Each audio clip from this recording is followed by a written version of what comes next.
میں آپ کا جو ایک بڑا ایز این ایوڈ ریڈر میں آپ کی کالمز کو بڑا کلوزلی دیکھتا ہوں. آج بھی جو آپ کا کالم چھپا وہ بڑا دلچسپ ہے, اس میں بڑی ڈیپتھ ہے, اور آپ نے جو عین ہے اس کی اہمیت کو بھی بتایا ہے, چاہے وہ تحریک انصاف ہو چاہے حکومتی نظام ہو. بڑا صاحب, آپ کے اسیسمنٹ میں کہ پچھلے کچھ دنوں کے اندر جو کچھ ہوا ہے, جو پاکستان تحریک انصاف کی فرسٹریشن ہے اور جو طاقت ملی ہے پاکستان کے نظام کو, یعنی اسٹیبلشمنٹ کو, چاہے وہ بھارت کے ساتھ کانفلکٹ کے بعد ہو, پاکستان کے فیلڈ مارشل کی صدر ٹرمپ سے ملاقات کے بعد ہو, کہاں ہیں معاملات آج کھڑے ہوئے آپ کے نزدیک؟ نہیں, یہ تو دیکھیں بالکل آپ نے درست کہا کہ اسٹیبلشمنٹ کو جو کہ پاپولر بھی نہیں تھی مختلف ماضی کی وجوہات سے, حال کے واقعات کی وجہ سے, اور دوسری طرف یہ تھی کہ اس کی ساکھ بھی جو تھی وہ اچھی نہیں تھی. لیکن جنگ نے جس میں ایک بالکل مختلف حالات کر دیے, کیونکہ ہماری جو اسٹیبلشمنٹ ہے اس کی ساکھ بہت بہتر ہوئی انٹرنیشنلی بھی اور نیشنلی بھی.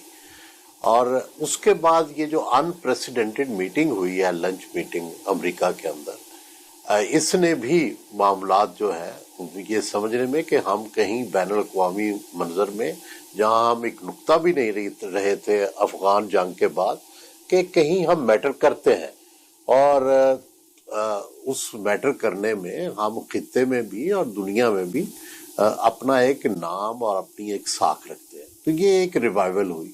دوسرا, ہمارا شروع سے پرابلم ہے انڈیا کے ساتھ. جب سے پاکستان بنا ہے تو ہم جو بھی کوئی چیز اپنی کرتے ہیں وہ تقابل میں کرتے ہیں کہ انڈیا کہاں کھڑا ہے, ہم کہاں کھڑے ہیں, امریکہ انڈیا کے ساتھ کیسے تعلقات ہیں, ہمارے ساتھ کیسے تعلقات. تو اس میں بھی ہم بہتر پرفارم کر رہے ہیں. لیکن اس کے ظاہر اثرات پاکستان پر ہوں گے. یہ جو دونوں واقعات ہوئے ہیں, پہلا تو ایک اوورآل جو ہے وہ منظر یہ ہے کہ سیاسی قوتیں, چاہے وہ گورنمنٹ ہے چاہے اپوزیشن ہے, دونوں ہی کمزور ہوئی ہیں, اور اوورآل اسٹیبلشمنٹ مضبوط ہوئی ہے. لیکن ایک دوسرے پوائنٹ آف ویو سے دیکھا جائے تو گورنمنٹ, چاہے وہ اسٹیبلشمنٹ ہے اس میں چاہے پولیٹیکل پارٹیز ہیں, دونوں کو جو خطرہ تھا اپوزیشن سے وہ کم ہوا ہے. اب پرابلم صرف یہ ہے کہ کہیں اس طاقت سے جو ہے, ایک تو یہ ہے کہ پی ٹی آئی کو تو ضعف پہنچے گا, ڈیفینیٹلی پہنچے گا, اور ان کی پوزیشن آف اسٹرینگتھ جو ہے وہ پوزیشن آف ویکنس ہو گئی ہے, اور کوئی بھی انہیں ڈیل جو پہلے کبھی بہتر مل سکتی تھی اب آہستہ آہستہ بارگیننگ پوزیشن ان کی بہت ویک ہو گئی ہے. اور دوسری طرف شہباز شریف صاحب کے لیے بھی نئے چیلنجز پیدا ہو گئے ہیں کہ جب ایک بہت اچھی ساکھ والی اسٹیبلشمنٹ ہوگی, طاقتور اسٹیبلشمنٹ ہوگی, ہائیبرڈ نظام ہوگا, تو اس میں جو سپیس ہے پہلے ہی بڑی کم ہے, تو اس میں کہیں مزید سپیس جو ہے وہ کم نہ ہو جائے. اور پھر آگے جا کے جس طرح سے مخالف حلقے اس وقت پاکستان میں یہ کہہ رہے ہیں جی 27ویں ترمیم میں یہ لے لیا جائے گا, یہ اختیار, میرا نہیں خیال کہ کوئی ایسی حقیقت ہے, بلکہ عوام کو اور حقوق ملنے چاہیے, اور جو ہائیبرڈ نظام ہے اس کو مضبوط ہونے کے بعد سیولین سپیس کو بڑھانا چاہیے, بجائے اس کے کہ سیولین سپیس جو ہے اس کو اور کم کیا جائے. تو یہ میرا اوورآل ایک نظریہ ہے ان حالات کے بعد. عبید صاحب, یہ پاکستان تحریک انصاف کے اندر اس بات کا ذکر آپ نے بھی کیا ہے کہ اس وقت جو مرکزی شخصیت اگر کوئی ہے جن کی چلتی ہے وہ محترمہ علیمہ خان صاحبہ ہیں, عمران خان صاحب کی ہمشیرہ ہیں.